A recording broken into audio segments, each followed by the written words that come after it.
What's going on YouTube? Geosno right here. If you're getting this developer mode required on your iOS 26 device when you try to install any application outside of the App Store, I'm going to show you how to fix this in this video. So I'm going to show you how to enable developer mode on your iOS 26 device. Developer mode essentially allows you to sideload applications to your device. And here is how to do that. Well, at first you have to either compile a project using Xcode and have the device be the target as it is in this case, and then press the play button over here, or you sign in into an account on the device, for example into the App Store or in settings, iCloud and stuff like that, that is in the Apple developer program, being it the free one or the paid one. If you don't know if your Apple ID is in the developer program, you can just navigate to developer.apple.com directly from your phone and then go here to account, and this will take you to a sign in window. You input your Apple ID and password and you will log in. If it's the first time you actually log in, you will be asked to essentially accept the terms and conditions of the developer program,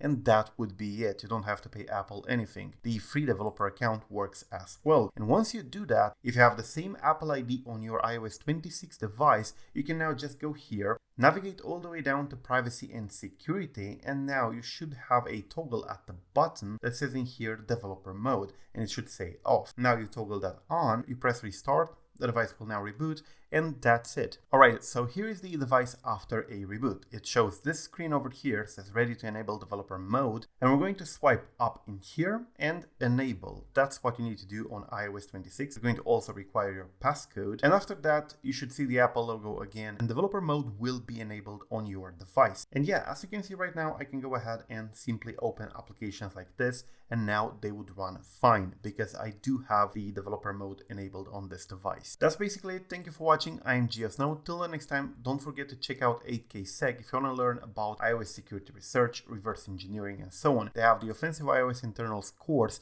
that teaches you how to do iOS security and reverse engineering, learn about the kernel, and so on. Check it out below. Thank you for watching. I'm Geosno. Peace out.